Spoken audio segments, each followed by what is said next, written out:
नमस्कार दोस्तों, मैं हूं अमन। स्वागत करता हूं आपके अपने YouTube चैनल गुरुकुल प्लस पर। साथ ही हमारा पार्ट 6 से अगर अभी तक आपने इससे पहले 5 पार्ट नहीं देखे तो मैं सजेस्ट करूँगा पाँच पार्ट देखिए, जो कि बहुत ज़्यादा अल्टीमेट हैं। फिजिक्स का चैप्टर वाइज आपको बनलाना कराया जा रहा है, क्योंकि आपको क्यों ना कहीं ना कहीं दोस्तों उन सब पार्ट से आपकी कड़ी जुड़ी है। तो बिल्कुल आपको स्टार्टिंग से चीज़ें बिल्कुल कराई गई हैं। तो 5 पार्ट आप जरूर देखिए, डिस्क्रिप्शन में लिंक डाल दूंगा पूरी प्लेलिस्ट का, तो आप देख सकते हैं। साथ ही बुलेट ट्रेन से भी फास्ट हमारी सीरीज चली, जिसमें बिना ब्रेक लिए मैं आपको चीज़ें करा रहा हूँ भाई। अपना 100 नहीं बच्चा 1000% देने की कोशिश किया है मैंने, ताकि आपका ज़्यादा से ज़्यादा सिलेक्शन हो सके और आपके लिए ज़्यादा से ज़्यादा चीज़ें आपको दे सकूँ। रेलवे ग्रुप डी परीक्षा 2022 के लिए वीडियो बहुत ज़्यादा इंपॉर्टेंट साबित होगी, क्योंकि सारे क्वेश्चन साथियों प्रीवियस ईयर पेपर से लिए गए हैं। और सबसे बड़ी बात है, सारे क्वेश्चन आपको मतलब वन लाइनर फॉर्मेट में दिए है, वन लाइनर फॉर्मेट में दिए है चैप्टर वाइज। दोस्तों शायद ही आपकी कोई बुक हो अभी, चूंकि मैंने जल्दी बुक आती है, इस कंप्लीट बुक का निचोड़ आपको दिया जाए। 90% क्वेश्चन आपको डायरेक्टली इसी बुक से मिल जाएंगे। जो कुछ फालतू के क्वेश्चन है वो मैंने हम लोगों ने हटा दिए, जो कभी एग्जाम में नहीं पूछे जाते हैं।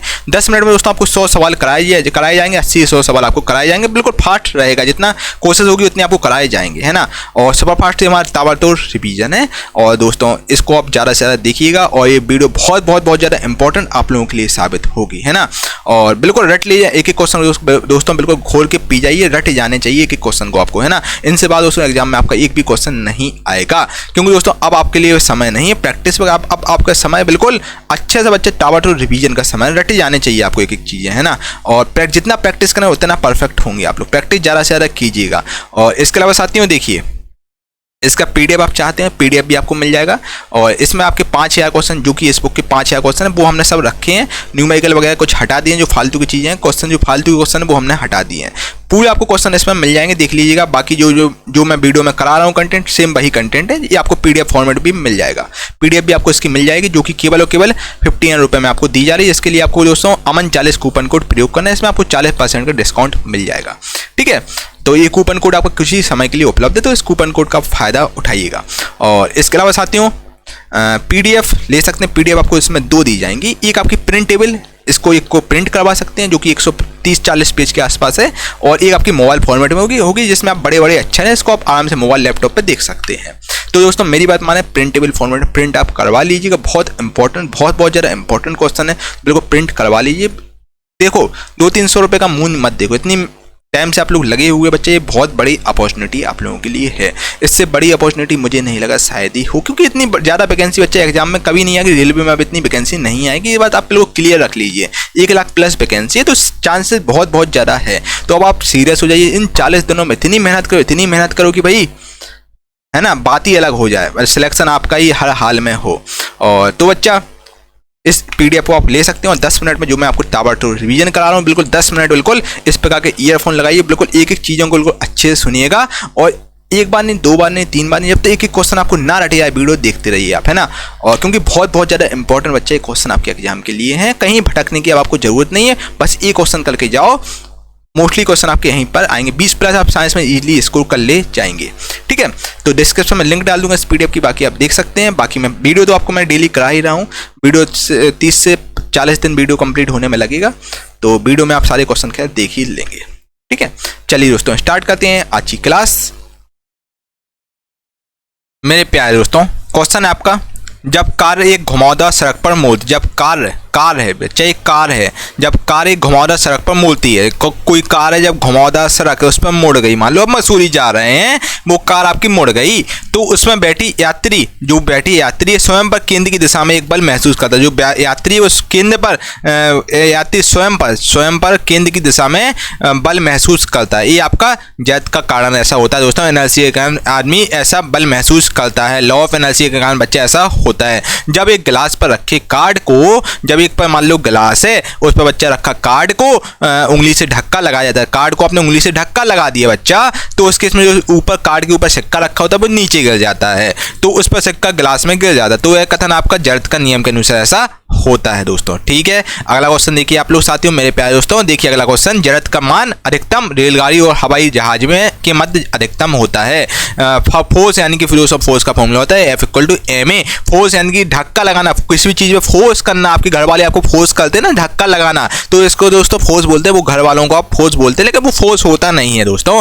तो फोर्स आपका यानी कि बल यानी कि धक्का किसी चीज़ पर लगाना, ये फोर्स का एग्जाम्पल है। यदि एक M द्रव्यमान वाली वस्तु को जमीन से h ऊंचाई तक उठाया जाता है। जब एक m द्रव्यमान वाली जो वस्तु है उसको जमीन से h ऊंचाई तक उठाया जाता है तो इस क्रिया के लिए बल की आवश्यकता होती है। तो इस क्रिया के लिए दोस्तों बल की आवश्यकता होती है। वस्तु को उठाने के लिए आवश्यक न्यूनतम बल वजन के समान होता है। यदि एक m द्रव्यमान वाली वस्तु को दोस्तों जमीन से h ऊंचाई तक आपने उठा दिया तो इस क्रिया के लिए दोस्तों बल की आवश्यकता हुई है, तभी आपने उठाया है। तो वस्तु को उठाने के लिए आवश्यक न्यूनतम बल वस्तु के वजन के समान होगा। m द्रव्यमान की कोई वस्तु जो त्वरण a से गतिशील है उस पर प्रयुक्त बल F = ma होगा। ठीक है भाई, ओके डन। चलिए, जब किसी प्रतिरक्षा बल F को विपरीत दिशा में लगाया जाता है, जब किसी प्रतिरक्षा बल F को विपरीत दिशा में लगाया जाता है तो दो दिशाओं के बीच का कोण 180 डिग्री होगा और भौतिक इकाई जो एक वस्तु की स्थिर या एक समान गतिशील स्थिति को बदलती है या बदलने का प्रयास करती है उसको हम लोग बल कहते हैं। बल बेसिकली एक भौतिक इकाई होती है जो एक वस्तु की स्थिर या फिर एक समान गतिशील स्थिति को बदलती है या बदलने का काम करती है। तो बल में ऐसा होता है, कोई वस्तु सतत चाल से गति करती, कोई वस्तु है जो कि सतत चाल से यानी गति कर रही तो इस पर ना लग रहा तो इस पर कोई भी बाहरी बल नहीं लग रहा है। कोई वस्तु जो कि सतत चाल से गति करती है तो इस पर आपका कोई भी बाहरी बल नहीं लग रहा है। पृथ्वी में कभी अकेले नहीं होता है बल, पृथ्वी में दोस्तों बल कभी अकेले नहीं होता है। अगला क्वेश्चन आपका देखिए, दोस्तों, एक वस्तु पर लागू संतुलित बल का प्रभाव एक वस्तु की आकृति में परिवर्तित होता है। एक वस्तु पर लागू संतुलित बल का प्रभाव है एक वस्तु की आकृति में परिवर्तन। द्रव्यमान × त्वरण = बल होता है। यदि वस्तु दोनों सिरों से पकड़कर खींची, यदि कोई वस्तु है दोनों सिरों से आपने उसको पकड़कर खींचा तो उस पर लागू बल को हम लोग खिंचाव कहते हैं। ठीक है, किसी पदार्थ पर बाहरी बल कार्य करने के बावजूद भी उसके आकार के परिवर्तन ना होने का गुण को हम लोग दृढ़ता यानी कि कंसिस्टेंसी बोलते हैं, दृढ़ता बोलते हैं। ठीक है, अगला क्वेश्चन है, जब दो समान बल किसी निकाय पर और विपरीत दिशा में कार्य करें, जब दो समान बल हैं जो कि किसी निकाय और विपरीत दिशा में कार्य कर रहे हैं तो निकाय पर कार्य करने वाला बल को हम लोग शून्य कहेंगे। वस्तु को गति में लाने के लिए, दोस्तों गति में मोशन में लाने के लिए उसे धक्का देना या खींचने को हम लोग बल कहते हैं। दो पिंडों के बीच बल सदैव समान और विपरीत दिशा में प्रयुक्त होता है। दो पिंडों के बीच बल सदैव समान होता है और विपरीत दिशा में प्रयुक्त होता है। दो वस्तुओं के मध्य बल क्रिया होती है, दो वस्तुओं के मध्य परस्पर क्रिया होती है बल में। ठीक है भाई, अगला क्वेश्चन है, फोर्स = ma होता है। वह परिस्थिति जिसमें कार्य नकारात्मक बल द्वारा किया जाता है जब कोई वस्तु बल की दिशा में स्थानांतरित होती है। ठोस सतह द्वारा किसी भी वस्तु पर सामान्य दिशा में लगाए गए बल को हम लोग सामान्य बल कहते हैं। खींचने का एक उदाहरण है ध्वज फहराना। खींचने का एक एग्जाम्पल है। सभी बलों में परिमाण और दिशा दोनों होती है। ठीक है, अगला क्वेश्चन आपका देखिए साथियों, अगला क्वेश्चन आप देखिए फटाफट से। किसी वस्तु पर कार्य करने वाले गुरुत्व बल को हम लोग भार के रूप में जानते हैं। जब दो समान बल किसी पिंड पर एक दूसरे की विरुद्ध दिशा में प्रयुक्त होते हैं तो पिंड पर प्रयुक्त होने वाला बल को हम लोग शून्य प्रयुक्त जो बल होगा वो 0 होगा। देखिए यानी कि लीनियर मोमेंटम यानी कि रैखिक संवेग से संबंधित बच्चा हम लोग क्वेश्चन अब आपसे चर्चा करेंगे। द्रव्यमान और वेग का गुणनफल को हम लोग संवेग कहते हैं। संवेग = बच्चा होता है द्रव्यमान × वेग का गुणनफल। ठीक है, अगला क्वेश्चन देखिए बच्चा, अगला क्वेश्चन आपके सामने ये गतिमान वस्तु का संवेग निर्भर करता है उसके द्रव्यमान और वेग पर। किसी सिस्टम पर दो अप्रत्यास्थ पिंडों के बीच टक्कर होती है जब उसमें गतिज ऊर्जा परिवर्तित हो जाती है परंतु संवेग इसमें संरक्षित रहता है। वेग को यदि 2 गुना कर दिया जाए तो संवेग 2 गुना और गतिज ऊर्जा 4 गुनी बढ़ जाती है। इस केस में संवेग की गणना का फॉर्मूला होता है संवेग = द्रव्यमान × वेग। इसका फॉर्मूला होता है मोमेंटम = m = pb होता है। p यानी कि संवेग यानी कि मोमेंटम p से नोट कर p = m × b होता है। ठीक है, चलिए अगला क्वेश्चन देखते हैं भाई। दिशा और परिमाण संवेग में होते हैं। दिशा और परिमाण दोनों संवेग में होता है। यदि किसी गतिमान पिंड की चाल दुगनी कर दी जाए तो उसका संवेग आपका दुगना भी हो जाएगा। टकराव में संवेग हमेशा की बचत की जाती है। टकराव में दोस्तों संवेग हमेशा की बचत की जाती है। रैखिक संवेग आपका = होता है द्रव्यमान × वेग के। किसी वस्तु का संवेग निर्भर करता है वस्तु के द्रव्यमान और वेग दोनों पर निर्भर करता है।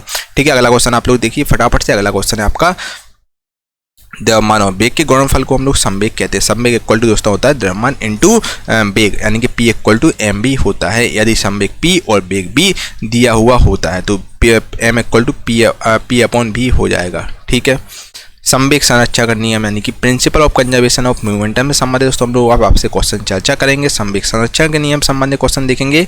देखिए भाई,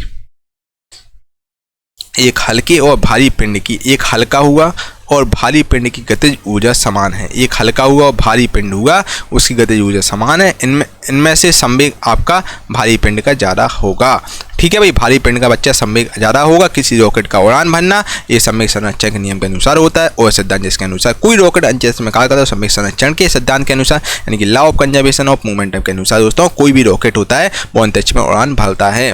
ठीक है, अगला क्वेश्चन आप लोग देखिए फटाफट से। अगला क्वेश्चन दोस्तों आपके सामने ये रहा। एक सेल के विस्फोट के बाद कई टुकड़े अलग अलग दिशाओं में उड़ जाते हैं। एक सेल है, इसके विस्फोट के बाद एक सेल है बच्चा, इसके विस्फोट के बाद कई टुकड़े हैं जो कि अलग अलग दिशा में उड़ जाते हैं। इस स्थिति में संरक्षित संवेग आपका संरक्षित रहता है। दूरी और विस्थापन यानी डिस्टेंस और डिस्प्लेसमेंट से संबंधित बच्चा हम आपसे क्वेश्चन चर्चा करेंगे। डिस्टेंस और डिस्प्लेसमेंट से देखिए भाई, क्विक बच्चा हमारा फास्ट ट्रैक रिवीजन चल रहा है। फास्ट ट्रैक रिवीजन, इसमें आपको चीज़ें जल्दी जल्दी करा रहे हैं। किसी प्रकार का डाउट हो बच्चा कमेंट करके बताओ, आपके सारे डाउट क्लियर कर दिए जाएंगे। और भौतिक राशि जो कभी कभी ऋणात्मक नहीं होती तो वो आपकी दूरी है। दूरी कभी कभी ऋणात्मक नहीं होती है। ठीक है, दूरी यानी डिस्टेंस।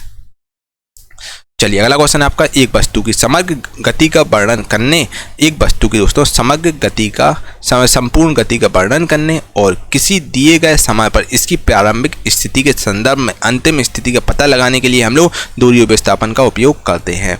परिमाण और दिशा दोनों आपकी सदिश राशि होती है दोस्तों। राशि आपकी दो प्रकार की होती है, एक सदिश राशि होती है, आपकी अदिश राशि होती है।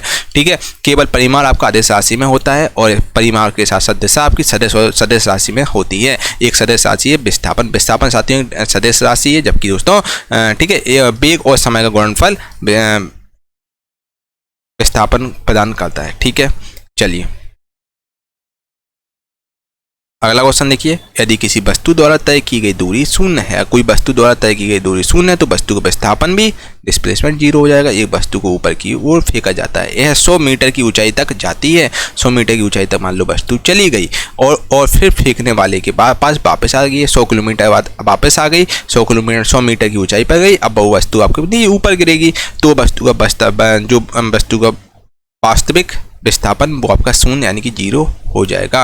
यानी कि जो फाइनल जो डिस्प्लेसमेंट होगा बच्चा वो जीरो हो जाएगा वस्तु का। ठीक है, जब एक पर्यवेक्षक के सापेक्ष समय के साथ वस्तु की स्थिति लगातार बदलती जा रही है तो इसको हम लोग और गतिशील है तो हम कहेंगे दोस्तों ये वस्तु गतिशील है। जब एक पर्यवेक्षक के सापेक्ष समय के साथ वस्तु की स्थिति है वो बदलती जा रही है तो इसके हम कहेंगे वस्तु गतिशील है। ठीक है भाई, चलिए अगला क्वेश्चन आप लोग देखिए। अब हम लोग आपसे साथियों स्पीड या वेलोसिटी से संबंधित क्वेश्चन चर्चा करेंगे। स्पीड या वेलोसिटी देखिए भाई, स्पीड इक्वल टू बच्चा क्या होता है, डिस्टेंस अपॉन टाइम। ठीक है, डिस्टेंस इक्वल टू क्या होता है बच्चा, स्पीड इंटू टाइम होता है, s इंटू टी। किसी वस्तु का त्वरण यानी कि एक्सीलरेशन इसके वेग में प्रति इकाई समय में हुआ परिवर्तन होती है। ठीक है, किसी वस्तु का त्वरण इसके वेग में प्रति इकाई समय में हुआ परिवर्तन है एक वेक्टर।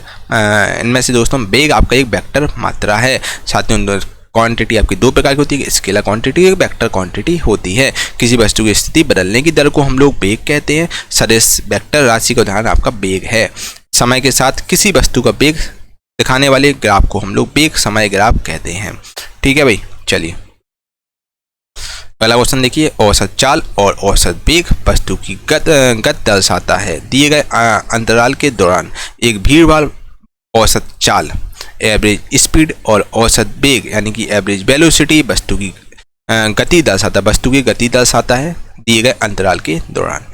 एक भीड़भाड़ वाली सड़क पर एक बस की गति बेसिकली आपका असमान गति का एक एग्जाम्पल। एक भीड़भाड़ वाली सड़क है जिस पर एक बस गति कर रही तो असमान गति होगी। ये चाल दूरी और समय का सही है, S equal to D upon T होता है, speed equal to distance upon time होता है, फॉर्मूला होता है सही। तत्कालिक वेग और औसत वेग तब बराबर होता है जब वस्तु में शून्य त्वरण आपका होगा इस केस में। ठीक है भाई, चलिए अगला क्वेश्चन देखो, विस्थापन के परिवर्तन की दर को हम लोग दोस्तों वेग यानी कि वेलोसिटी कहते हैं। किसी निश्चित निर्दिष्ट किसी किसी निर्दिष्ट दिशा में किसी वस्तु की गति को हम लोग वेग कहते हैं। और मात्रा जो चाल के साथ और मात्रा जो कि दोस्तों चाल यानी कि स्पीड के साथ इसकी गति निर्दिष्ट करती है, तो वेग में ऐसा होता है। ठीक है, मतलब वह मात्रा जो चाल यानी कि स्पीड के साथ इसकी गति निर्धारित करती है, गति चेंज होती है। तो ये बेसिकली दोस्तों चाल में ऐसा होता है, वेग में होता है। एक निश्चित दिशा में बढ़ रही वस्तु की गति को वैज्ञानिक शब्दावली में हम लोग वेग के रूप में जानते हैं। ठीक है, समय के साथ विस्थापन और परिवर्तन दर को हम लोग दोस्तों वेग कहते हैं। ठीक है, अब हम लोग प्रोजेक्टाइल मोशन से संबंधित आपसे क्वेश्चन चर्चा करेंगे। बच्चा, अगर हम ग्राफ की बात करें तो टाइम ग्राफ आपका इस प्रकार बनता है और वेलोसिटी आपका ऐसा होता है और टाइम, ठीक है, इस प्रकार से चीज़ें घटित होती हैं।